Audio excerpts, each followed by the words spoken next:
الحمد لله نحمده ونستعينه ونستغفره ونعوذ بالله من شرور أنفسنا ومن سيئات أعمالنا من يهده الله فلا مضل له ومن يضلل فلا هادي له وأشهد أن لا إله إلا الله وحده لا شريك له وأشهد أن محمدا عبده ورسوله أما بعد فإن خير الحديث كتاب الله وخير الهدي هدي محمد صلى الله عليه وسلم وشر الأمور محدثاتها وكل محدثة بدعة وكل بدعة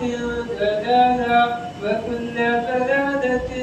في النار فأعوذ بالله من الشيطان الرجيم بسم الله الرحمن الرحيم يا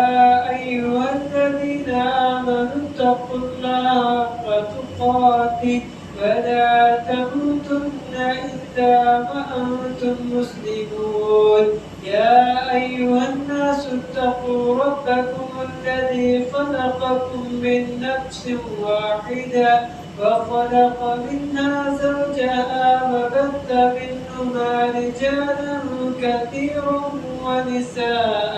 واتقوا الله الذي تساءلون به والأرحام إن الله كان عليكم رقيبا يا أيها الذين آمنوا اتقوا الله وقولوا قولا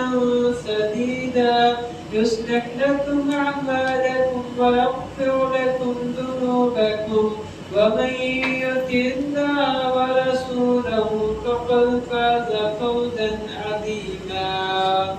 فأعوذ بالله من الشيطان الرجيم بسم الله الرحمن الرحيم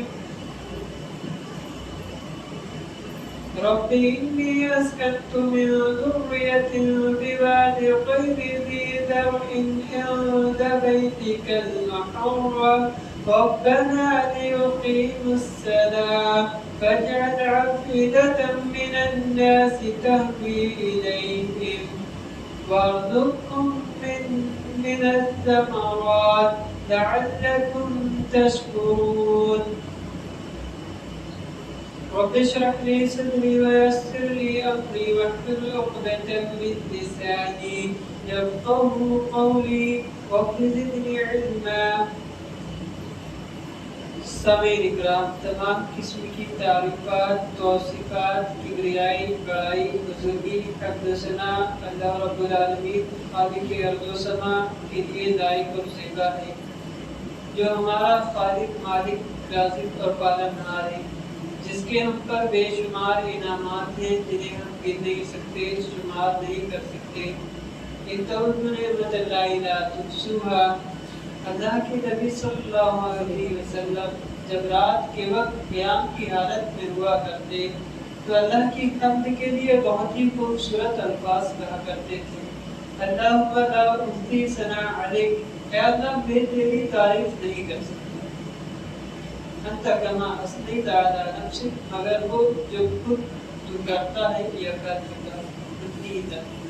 اسی لیے ولا یحیطون بشیء من علمہ، اللہ کی ذات کو یا اس کے علم کو اس کا ادراک کرنا کسی انسان کے بس کی بات نہیں، کیونکہ ولو انما فی الارض من شجرۃ اقلام، درختوں کی قلم بنا لی اللہ کہتے ہیں، والبحر یمدہ من بعدہ، سمندر کی سیاہی بنا لی، سبعۃ ابحر ما نفدت کلمات اللہ، اور مزید 7 سمندر اور لیا، لیکن اللہ کی حمد و ثنا، اس کی تعریف، اس کی توصیف کما حقہ ہم ادا نہیں کر سکتے۔ اور لاکھوں کروڑوں درود و سلام تمام انبیاء کرام پر، خصوصاً ہمارے آخری نبی حضرت محمد صلی اللہ علیہ وسلم۔ حضرات، اللہ تعالی نے کچھ مکان، کچھ زمان، کچھ وقتوں کو کسی وقت سے فضیلت دی، جیسے کہ عام جگہوں سے مسجد بہتر ہے، اور پوری دنیا میں مسجد حرام بہتر ہے۔ اسی طرح مہینوں میں رمضان کا مہینہ اور جو حرمات والے مہینے ہیں وہ بہتر ہے۔ پورے دنوں میں جمعہ کا دن عید کا دن بنایا گیا ہے ہمارے، تو جس کا جتنا مقام اور مرتبہ ہے اس میں کیا جانے والا عمل اتنا ہی عظیم تر ہے۔ آپ دیکھیں گے، پڑھیں گے یا سنے ہوں گے کہ حرم میں نماز پڑھنا دیگر جگہ نماز پڑھنے سے تقریباً 10,000 نمازوں کی سے بہتر ہے۔ اسی طرح کسی جگہ اکیلے اور کسی جگہ اکٹھا ہو جانا یہ بھی فضیلت پر دلالت کرتا ہے۔ آپ اکیلے نماز پڑھ رہے ہیں اور جماعت کی ساتھ نماز پڑھ رہے ہیں تو 27 درجہ زیادہ۔ اسی طرح مکان اور زمان کو اللہ تعالیٰ نے فضیلت دی، کہا ان عدت الشہور عند اللہ 12 شہرا فی کتاب اللہ یوم القیامہ، کہ اللہ تعالیٰ نے 12 مہینے رکھے سال، اور 12 مہینے میں فیہا حرمات، اس میں اربعۃ حرم، 4 مہینے حرمت والے، حج والے، تو فلا تظلموا فیہن انفسکم، ان میں ظلم نہیں کرو، زیادتیاں نہیں کرو۔ یہ تو پوری زندگی گناہوں سے بچنے کے لیے اللہ تعالیٰ نے ہمیں دی ہے، لیکن خاص موقع پر، خاص جگہ پر جہاں ثواب اجر زیادہ ہوتا ہے وہاں گناہوں کا بھی اثر زیادہ ہوتا ہے، اسی لیے کہا گیا ان میں ظلم نہ کرو، کیونکہ یہ حرمات والے ہیں، ان میں ظلم کرو گے تو گناہ زیادہ ہوگا اور تباہی بھی زیادہ ہوگی، فساد کا ذریعہ بنو گے، زیادہ مؤثر معاشرہ ہوگا۔ اسی لیے 4 مہینے حرمت والے اللہ تعالیٰ نے بتائے اور کہا لیذکر اسم اللہ، اللہ کا ذکر، اللہ کا نام لو، کس میں؟ ما رزقہم اللہ من بہیمۃ الانعام، اللہ تعالیٰ نے جو تمہیں چوپائے دیے ہیں اس میں اللہ کا نام لو، یعنی قربانی کرو۔ اس مہینے میں جو بھی چل رہا ہے عشرہ ذی الحجہ کا مہینہ، اس میں عشرہ بھی ہے، بڑی فضیلت ہے، اللہ قسم بھی کھاتا ہے کہ والفجر ولیال عشر، فجر فرض کی قسم کھاتا ہے، فرض ہے فجر کی نماز، اور کہتا ہے کہ ولیال عشر، یہ اس کی عظمت پر دلالت کرتی ہے۔ امام ابن قیم رحمہ اللہ کہتے ہیں کہ اللہ کا اپنی ذات کا قسم کھانا، اپنی صفات کا قسم کھانا، مخلوق میں سے کسی چیز کا قسم کھانا اس کی عظیم تر ہونے پر دلالت کرتا ہے۔ تو یہ دن عظیم تر ہے کیونکہ اللہ کے نبی صلی اللہ علیہ وسلم نے بھی ان کی بڑی فضیلت بتائی ہے کہ مل عمل، کہ ایسا کوئی بھی عمل نہیں فی ایام احب الی اللہ، ایسا کوئی عمل نہیں جو دوسرے دنوں میں کیا گیا ہو، اس دن میں کیا ہوا عمل اللہ تعالیٰ کو سب سے زیادہ محبوب ہے۔ تو صحابہ نے پوچھ لیا کہ کیا ولا مثلہن فی سبیل اللہ، جہاد میں نہیں کہا نہیں، الا عفرہ بالتراب، مگر وہ جو الا خرجہ عفرہ بالتراب، جو شہید ہو گیا ہو، اگر نکلا ہے اور لوٹ کے آ گیا تو وہ بھی ان دنوں کے کیے جانے والے عمل سے بہتر نہیں ہو سکتا، اللہ یہ کہ وہ شہید ہو جائے اللہ کے راستے میں۔ اور انسان شہید ہوتا ہے تو وہ سیدھے جنت میں چلے جاتا ہے۔ تو اتنا عظیم عشرہ جس میں عمل کرنے پر ایک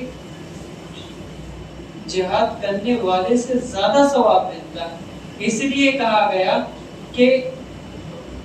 یہ دن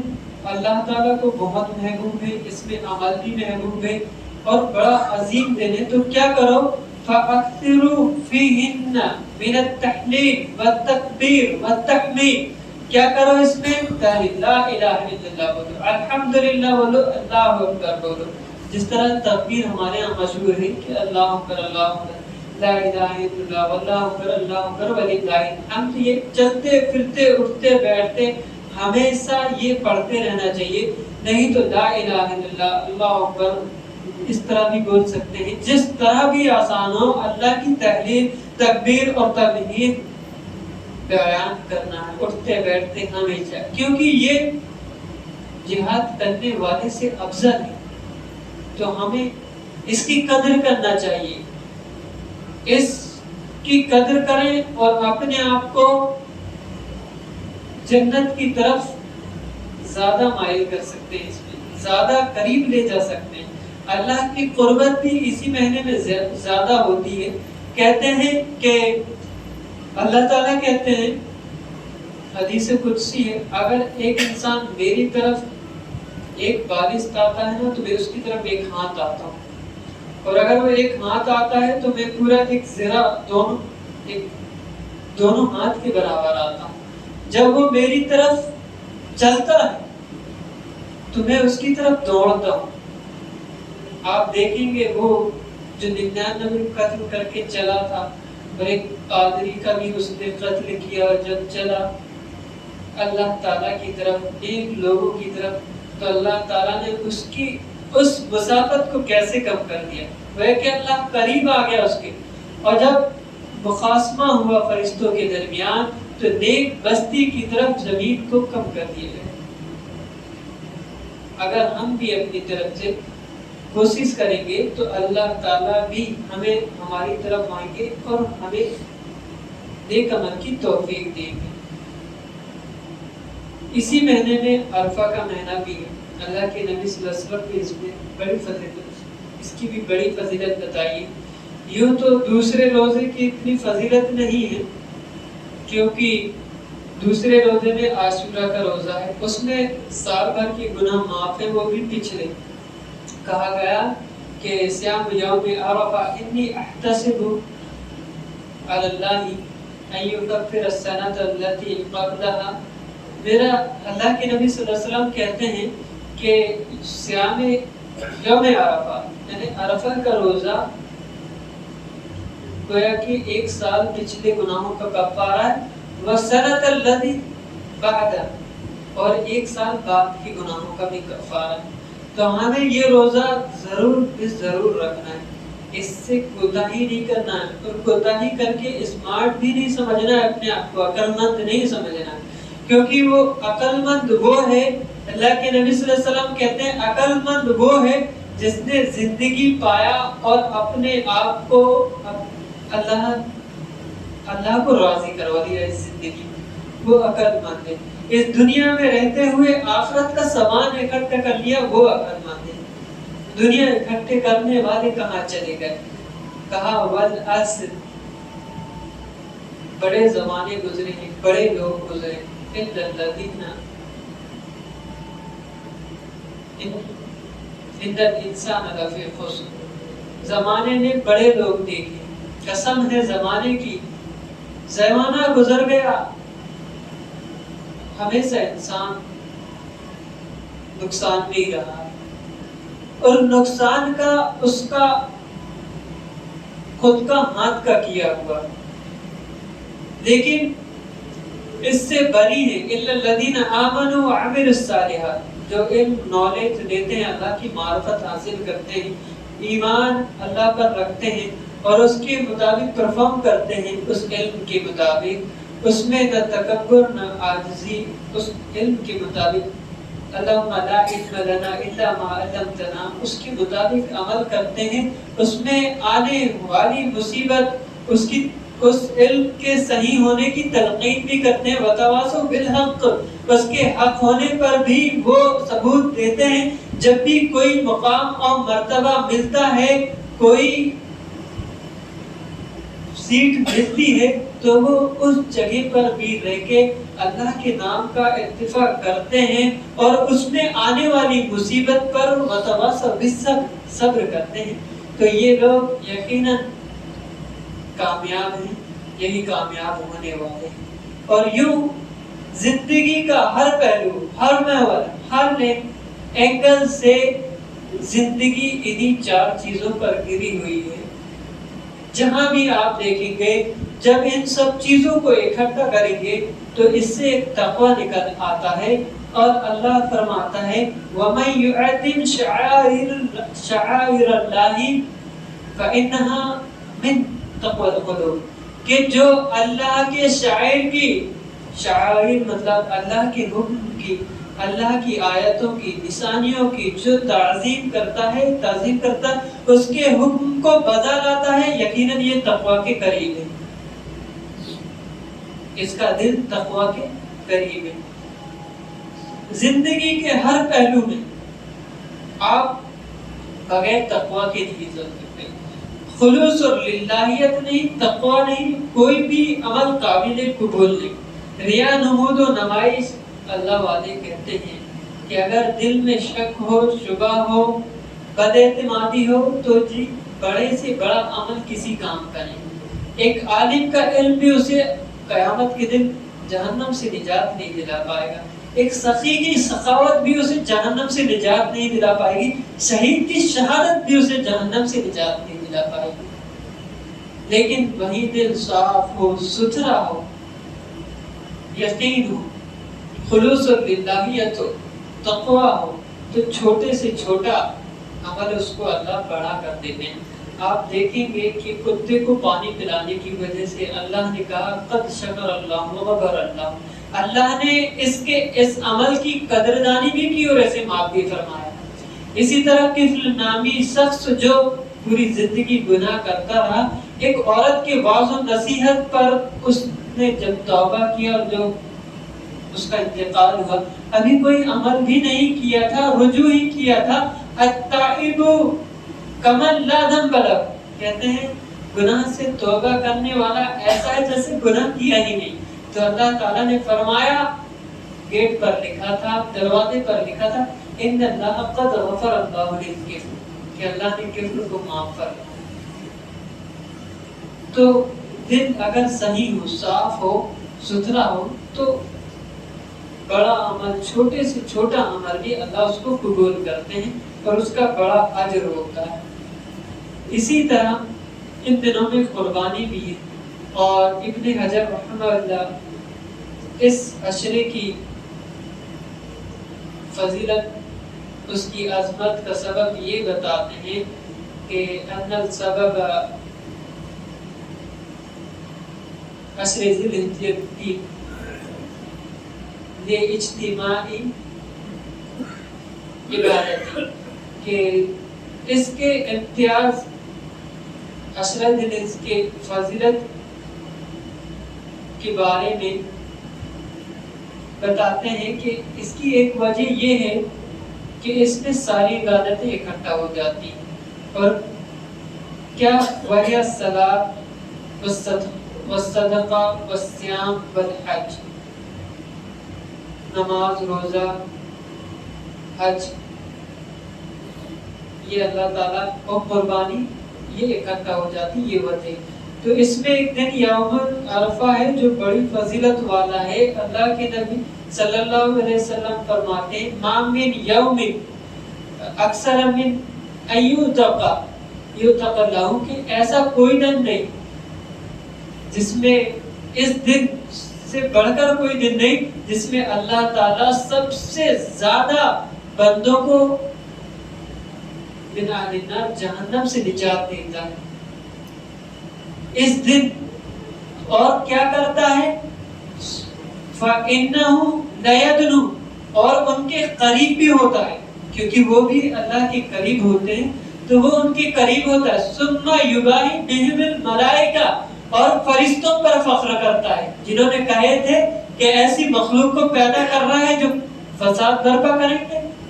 تو ان کے درمیان میں فخر کرتا ہے. اور پھر کہتا ہے، اللہ جانتا ہے لیکن کہتا ہے، قَالَ مَا أَرَادَ هَؤُلَاءِ، یہ کیا چاہتے ہیں، میرے بندے چاہتے کیا ہیں؟ اللہ سوال کرتا ہے حالانکہ جانتا ہے. تو قربانی یوم عرفہ کی بھی بڑی فضیلت ہے، اس لیے کہا گیا کہ اعظم ایام دنیا عند اللہ یوم النہار و یوم القر، کہ یوم النہار اور یوم القر کا دن سب سے بڑا دن ہے، سب سے عظیم دن ہے، اس میں قربانی بھی ہے. کہا قربانی، صحابہ اکرام رضوان اللہ علیہم اجمعین بیٹھے،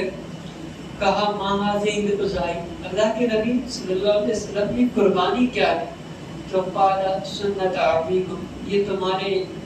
باپ حضرت ابراہیم علیہ السلام کی سنت ہے. یوں ہی آپ دیکھیں گے قربانی کا دوسری قوموں میں بھی تصور رہا ہے، جیسے قرآن میں ملتا ہے اس قرب قربانا فتقبل من احدہما، کہ آدم علیہ السلام کے بیٹوں کے درمیان میں جب جھگڑا ہوا لڑکی کو لے کر تو دونوں نے قربانی کی، قربانی کا حکم ہوا، تو ایک کی قربانی قبول ہو گئی اور ایک کی قبول نہیں. تو قربانی کی تاریخ شروع سے ہے، لیکن امت محمدیہ پر یہ نعمت ہے کہ پہلے دی ہوئی قربانی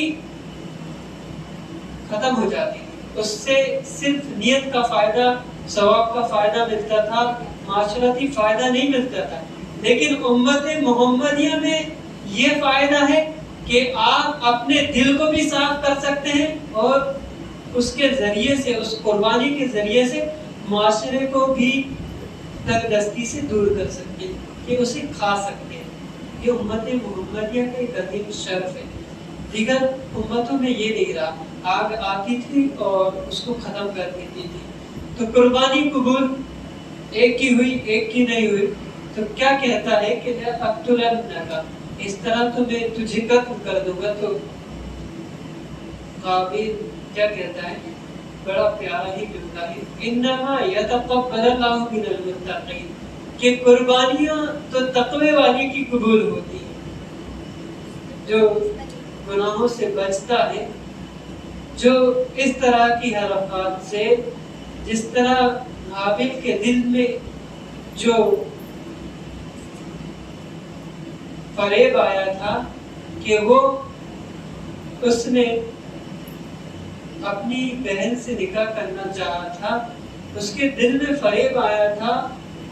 گناہ آیا تھا، تو جو گناہ سے بچتا ہے اس کی قربانیاں قبول ہوتی ہیں، یہ بتانا چاہا قابل. تو قربانی تقوی والی کی قبول ہوتی ہے. اللہ کے نبی صلی اللہ علیہ وسلم، حضرت سمرہ بنت جندب رضی اللہ سے روایت ہے، کہا نبی صلی اللہ علیہ وسلم نے، ان اول ما نبدأ فی یومنا ھذا، سب سے پہلے تو ہم یہ کریں گے آج کے دن یعنی قربانی والے دن کہ ان-نصلی، ہم نماز پڑھیں گے، ثم رجع، پھر لوٹیں گے، ثم نزکی، پھر ہم قربانی کریں گے. تو کہا فمن فعل، جس نے فمن فعل هذه، جس نے ایسا کیا، فقد اصاب سنتنا، جس نے ایسا کیا کہ نماز کے لیے آیا، نماز ادا کیا، پھر امام کے ساتھ لوٹا اور پھر قربانی کیا، جس نے ایسا کیا تو اس نے گویا کہ میری سنت کو پا لیا، ہماری سنت کو پا لیا. اور جس نے قربانی نماز سے پہلے کیا، گویا کہ اس نے صرف گوشت پایا. تو کہا کہ قربانی کرو خوش دلی کے ساتھ دل جوئی کے ساتھ، اور کہا اللہ کے نبی صلی اللہ علیہ وسلم کہتے ہیں کہ ان اراد احدکم ان یضحی، کہ اگر تم میں سے کوئی قربانی کرنے کی نیت رکھتا ہے فلا یمس شعرہ واظفارہ حتی یضحی، کہ تم میں سے جو کوئی بھی نیت رکھتا ہے کہ وہ قربانی کرے تو اپنے ناخن نہ تراشے، اپنے بال نہ تراشے، یہاں تک کہ وہ قربانی کرے۔ ایک روایت آتی ہے کہ جو قربانی نہ کر سکے، صاحب استطاعت نہیں ہے، تو بعض نے اسے ضعیف کہا ہے، لیکن علامہ البانی رحمہ اللہ اسے حسن کہتے ہیں، اور زبیر علی زئی رحمہ اللہ بھی اسے حسن کہتے ہیں کہ جو قربانی نہ کر سکے تو وہ کیا کرے، تو کہا فَلْيُمْسِكْهُ شَعْرَهُ وَأَظْفَارَهُ، کہ اپنے بالوں اور اپنے ناخنوں کو تراشنے سے رک جائے، اور کیا کرے، قربانی والے دن نماز پڑھنے کی بعد لوٹے تو اپنے بالوں اور اپنے ناخنوں کو تراشے تو وہ قربانی کے اجر کو پا سکتا ہے۔ لیکن حدیث جو حسن ہے، تو اضطرابی حالت میں ایک انسان یہ نیت کر کے اس طرح وہ کر سکتا ہے۔ لیکن من کان سعدن، حضرت عائشہ رضی اللہ سے یا حضرت سمرہ رضی اللہ سے روایت ہے، کہتے ہیں کہ جس کے پاس استطاعت ہے فلم یضحی، اور وہ قربانی نہ کرے، فلا یقربن مصلانا، تو وہ ہمارے عیدگاہ کے قریب بھی نہ آئے۔ یہ اللہ تعالیٰ، اللہ کے رسول صلی اللہ علیہ وسلم کی طرف سے وعید ہے کہ اگر قربانی کرنے کی طاقت ہے تو قربانی کریں، طاقت نہیں ہے تو پھر جب آپ مکلف ہی نہیں ہے تو وجوب کا کوئی سوال ہی نہیں ہے۔ اسی لیے اگر طاقت ہے تو قربانی کریں، اور ایک قربانی سارے لوگوں کی طرف سے ہو جاتی ہے، ایک قربانی ایک گھر میں پورے اہل خانہ کی طرف سے ہو جاتی ہے۔ اسی لیے علامہ ابن عثیمین کہتے ہیں کہ قربانی میں جتنا اچھا جانور ہوگا، جتنا مہنگا اور قیمتی جانور ہوگا، اور اس میں جتنی زیادہ خلوص و للہیت ہوگی، اس کا ثواب اتنا ہی ہوگا۔ اسی لیے کیونکہ جتنی زیادہ قیمت، ثواب بھی اتنا زیادہ، کیونکہ اس میں ایک انسان کے خرچ کرنے میں نیت اور خلوص اور للہیت کر گئی ہے۔ اگرچہ اس بڑی رقم کو خرچ کرنے کے لیے اس کی نیت خراب ہے تو اس کی قربانی صحیح نہیں ہوگی، اگر قبول ہو گئی تو اس کے ثواب میں کمی ہوگی۔ دیا نمود و نمائش آج کل یہ چل رہا ہے کہ فخر ہوتا ہے ایک دوسرے کے درمیان میں قربانی کرنے کے، لیکن ایسا نہیں ہونا چاہیے۔ زندگی کا ہر کام جو بھی ہم کر رہے ہوں، یہاں تک کہ اللہ کے نبی صلی اللہ علیہ وسلم نے فرمایا کہ وہ لقمہ جو بیوی کو کھلاؤ اس میں اللہ تعالیٰ کی رضا حاصل کرنا مقصود ہو تو وہ بھی صدقہ ہے۔ وَأَمَاتُكَ عَلَى الطَّرِيقِ، راستے سے کانٹے کو ہٹا دینا لَكَ صدقہ ہے۔ تَبَسُّمُكَ مِنْ أَخِيكَ، اپنے بھائی سے تبسم کر لینا لَكَ صدقہ، یہ بھی صدقہ ہے۔ لیکن اگر دل میں خرابی ہے، رضا نہیں ہے، تو وہاں آپ ثواب سے محروم ہو جائیں گے۔ اسی لیے خلوص اور للہیت کے ساتھ وَمَا أُمِرُوا إِلَّا لِيَعْبُدُوا اللَّهَ مُخْلِصِينَ لَهُ الدِّينَ، کہا حکم دیتا ہوں میں کہ خلوص و للہیت کے ساتھ دین کو قائم کریں، للہ اور فلہ۔ اس لیے جب اللہ کے نبی صلی اللہ علیہ وسلم کو کہا گیا اِنَّا أَعْطَيْنَاكَ الْكَوْثَرَ، کہ ہم تمہیں بہت مزید زیادہ دیں گے، کوثر سے نوازیں گے۔ فَصَلِّ لِرَبِّكَ وَانْحَرْ، جب مکے والوں نے بہت زیادہ پریشان کیے، تنگ حال اور تنگ دست ہو گئے، اللہ تعالیٰ نے انہیں تسلی دیتے ہوئے کہا کہ ہم تمہیں بہت زیادہ نوازیں گے۔ فَصَلِّ لِرَبِّكَ وَانْحَرْ، اپنے رب کے لیے نماز قائم کیجیے اور قربانی کیجیے۔ تو اللہ کے نبی صلی اللہ علیہ وسلم کو اللہ تعالیٰ کہتے ہیں کہ کہہ دو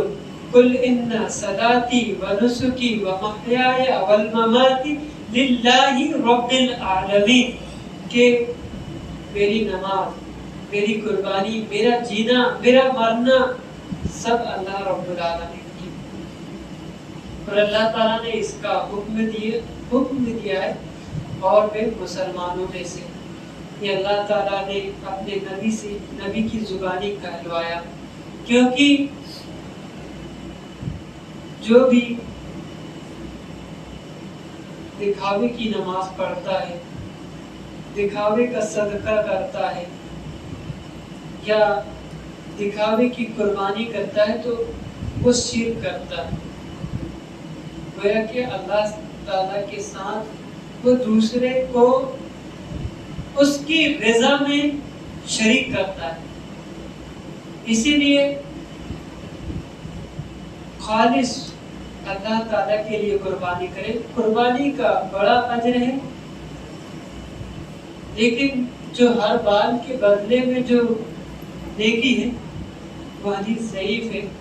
قربانی کا اجر اللہ ہی بہتر جانتا ہے، کیونکہ یہ ابراہیم علیہ السلام کی سنت ہے، اور ان کا جو اسٹرگل ہے، ان کی جو کوشش اور کاوش ہے، ان کا جو اللہ تعالیٰ کی طرف رجوع کرنا ہے، اللہ کی معرفت حاصل کرنا ہے، اور اللہ تعالیٰ کا ان کو کہنا کہ ان راستوں میں جو پریشانیاں آئی تھی اور انہوں نے جو اپنے آپ کو اللہ کے لیے پیش کیا تھا، اپنی اولاد اور اپنی بیوی کو پیش کیا تھا، اور اس راستے میں آئی ہوئی تکلیف کو جب انہوں نے اللہ کی رضا کے، اللہ کی معرفت کے لیے برداشت کیا، تو اللہ تعالیٰ فرماتے ہیں وَاتَّخَذَ اللَّهُ إِبْرَاهِيمَ خَلِيلًا، کہ اللہ تعالیٰ نے ابراہیم علیہ السلام کو اپنا دوست بنا لیا، اور کیوں بھی نہ بناتا، وَإِبْرَاهِيمَ الَّذِينَ وَفَّى، جب بھی مصیبت آئی تو اللہ تعالیٰ کے ساتھ انہوں نے وفاداری کا ثبوت کیا، جب آگ میں ڈالے گئے تو حسبنا اللہ ونعم الوکیل، اللہ تعالیٰ کی وفاداری کا ثبوت دیا کہ میرے ساتھ اللہ ہے، تو اللہ نے بھی فرمایا یا نار کونی بردا وسلاما، جب اللہ تعالیٰ نے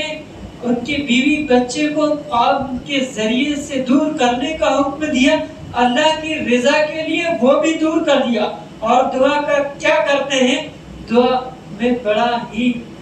ایک اہم ہمارے لیے نصیحت ہے کہ ربنا انی اسکنت بواد غیر ذی زرع، کہ میں انہیں بیابان کوئی بھی نہیں ہے، بے بیابان وادی ہے، ایسی جگہ چھوڑ کے جا رہا ہوں اللہ، تو کیا کرنا، ربنا لیقیم الصلاۃ، اللہ اپنی معرفت والا بنانا، نماز قائم کرنے والا بنانا، اس جگہ پر جہاں ہمارا needs of minds of needs ہے، کہ ہم پہلے کیا کہتے ہیں کہ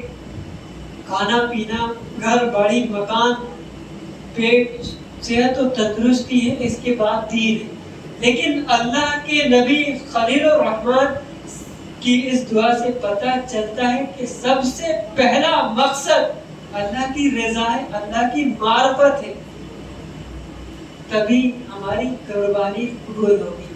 تو کیا کرنا، اللہ تعالیٰ انہیں اپنی معرفت والا بنانا، جب یہ اللہ تیری معرفت والا ہو جائیں گے، تیرا ذکر و اذکار کرنے والا ہو جائیں گے، تیری نماز قائم کرنے والا ہو جائیں گے، تو انہیں اب سیکرٹری دینا، کیونکہ انسان اکیلا نہیں رہ سکتا، اس لیے آدم کو ہوا دے دیا تھا اللہ تعالیٰ نے، تو کہا ان کو سیکرٹری بھی دینا۔ پھر اس کے بعد محمد کا پورا بسا، پھر تیسرے نمبر میں کہتے ہیں وَارْزُقْهُم مِنَ الثَّمَرَاتِ، عامل کو کیا دینا؟ رزق دینا، کیونکہ رزق کھانے کے بعد انسان اکثر بہک جاتا ہے۔ تو جب اس طرح کا ان کا طریقہ ہوگا تو لعلکم تشکرون، اس طرح یہ تیرا شکر ادا کریں گے۔ تو اکثر انسان رزق کھانے کے بعد بہک جاتا ہے، اس لیے اللہ کے نبی صلی اللہ علیہ وسلم، اللہ تعالیٰ نے ہمارے اوپر رمضان کے روزوں کو فرض قرار دیا، اور اس کا مقصد تقوی کو حاصل کرنا تھا، اور اسی تقوی کو 2 مہینے 10 دن بعد جب عید الاضحیٰ ہمارے لیے فرض کی گئی تو کہا گیا کہ جو اللہ تعالیٰ نے تقوی ہمیں سکھایا تھا، اب یہی تقوی ہم دیکھنا چاہتے ہیں، کیونکہ قربانی تقوی والوں کی قبول ہوتی ہے۔ انما یتقبل اللہ منکم، تو گویا کہ خلاصہ کلام یہ ہے کہ جتنی پاک اور صاف نیت ہوگی قربانی کا اتنا ہی بڑا اجر ہوگا، اتنا ہی عظیم ہمیں ثواب سے نوازا جائے گا، اور اگر اس میں ریا، نمود و نمائش ہوگی اس میں بھی سارے ہی کام میں، تو اللہ تعالیٰ اس میں اس کے اجر میں اتنا ہی کمی اور بڑھوتری کریں گے ہمارے دل کے فیصلے کے مطابق، کیونکہ اللہ کے نبی صلی اللہ علیہ وسلم، اللہ تعالیٰ کہتے ہیں لَن يَنَالَ اللَّهَ لُحُومُهَا وَلَا دِمَاؤُهَا وَلَكِنْ يَنَالُهُ التَّقْوَىٰ، خون اور گوشت نہیں پہنچتا، یہ تو امت محمدیہ کا شرف ہے کہ اللہ تعالیٰ کے حکم کو بجا لانے میں اس کے ذات کے لیے بھی اجر ہے، اور اس کے صفات کے لیے بھی فائدہ ہے، اور معاشرے کے لیے بھی فائدہ ہے۔ تو خون اور گوشت نہیں پہنچتا، وَلَكِنْ يَنَالُهُ التَّقْوَىٰ مِنْكُمْ، تمہارا جو تقویٰ ہے، پرہیزگاری ہے، جو اخلاص ہے، اس کے کرنے، اس عمل کے کرنے میں جو تمہارا مقصد ہے وہ اللہ تعالیٰ کو پہنچتا ہے، اور پھر اسی مقصد کے سبب اجر سے نوازا جاتا ہے۔ تو خون اور گوشت تو کہا کلو وَأَطْعِمُوا، کھاؤ اور کھلاؤ، کس کو؟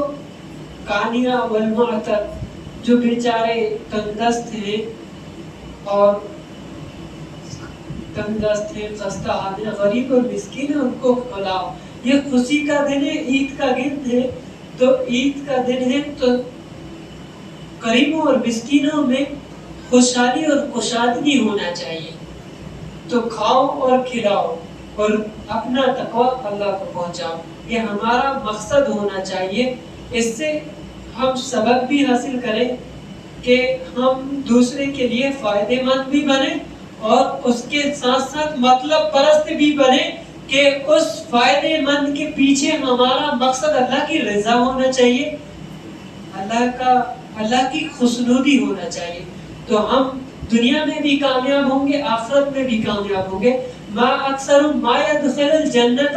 ایسی کون سی چیزیں اللہ کے نبی صلی اللہ علیہ وسلم جو سب سے زیادہ جنت میں لے جانے کا باعث بنتی ہے؟ تو کہا تقوی اللہ و حسن الخلق، اللہ کا تقوی اللہ کو پہنچا دینا، اور لوگوں کے ساتھ حسن اخلاق،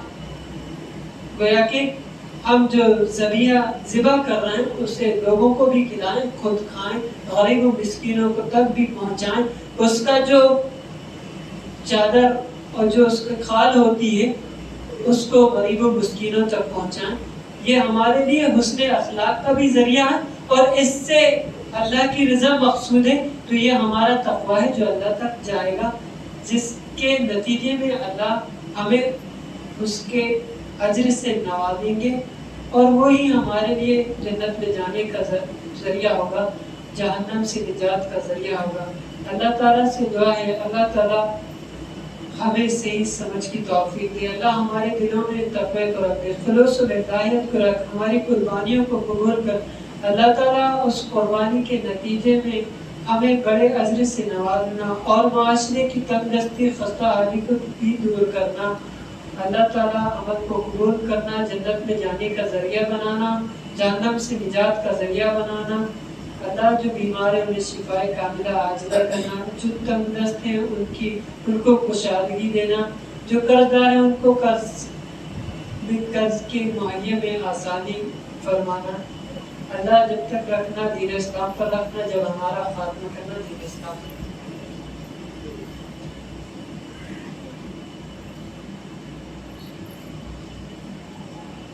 الحمد لله نحمده ونستعينه ونستغفره ونعوذ بالله من شرور أنفسنا ومن سيئات أعمالنا من يهد الله فلا مضل له ومن يضلل فلا هادي له وأشهد أن لا إله إلا الله وحده لا شريك له وأشهد أن محمدا عبده ورسوله أما بعد أعوذ بالله من الشيطان الرجيم بسم الله الرحمن الرحيم اذكروا الله يذكركم وادعوه يستجب لكم ولذكر الله تعالى وعلى وأجل أكبر